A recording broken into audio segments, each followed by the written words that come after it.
لو عايز تخلي لعبتك احترافية لازم تستخدم ترانزيشنز. في الفيديو ده هنتعلم ازاي نعمل انتقالات سهلة وجميلة في جود اوف 4. ويلا نبدأ.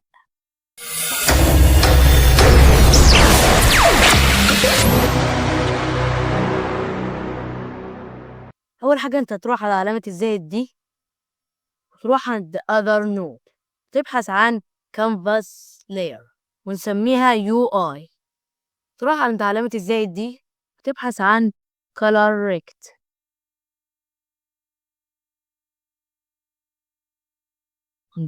عن color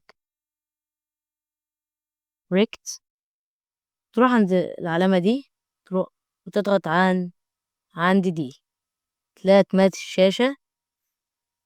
بعدها تروح عند اليو اي تاني وتبحث عن animation player، تعمل animation new reset. تمام.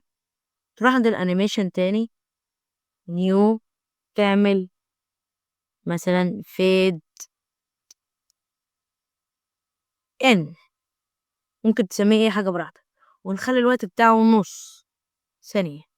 تروح عند الكالر ريكت، تيجي هنا ممكن تلونها باي لون، انا سيبها ابيض.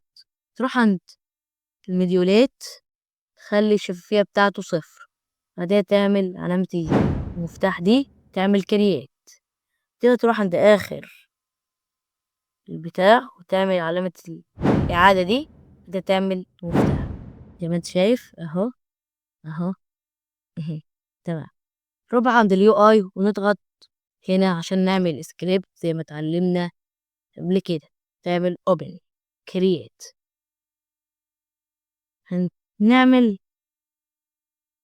نمسح دي، تجيب الانيميشن بلاير وتضغط على كنترول وانت بتسيب من الماوس، تمسح دولت كده. بعدها تنزل شوية تعمل function underscore physics pros. تمام. بعدها تعمل animation player dot play fade in. بعدها تكتب await. بعدين تعمل get، لا بعدها تعمل animation player dot animation finished. بعدها تنزل تعمل له animation player dot play، تعمل underscore backwards. بعدها تعمل fade in.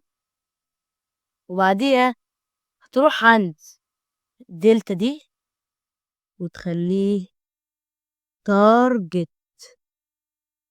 تمام. وتيجي بينهم كده تعمل get underscore tree، شيل string دي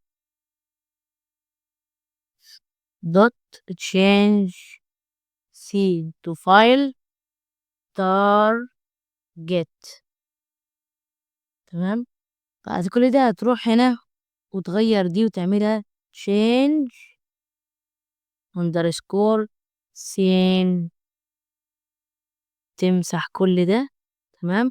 تعمل قوس وبس. تمام. تعمل كنترول اس، تحفظ السين على اون يو اي، اقفل دي كنترول اس. تروح بقى عند بروجكت سيتنج، تروح عند جلوبالز هنا وتختار مشهد اليو اي. تمام. اد بس. تروح بقى عند المشهد الكي زي ما انا قلت لكم، هنعدل في المشهد في الانتقالة. بص انت هتروح هتغير دي كله، تعمل لا شيل، تعمل كده كله وتمسحه، تعمل اليو اي دوت وتطلع لك تحت تشينج سين زي ما انت شايف، وتضغط عليها كده هتشتغل ان شاء الله.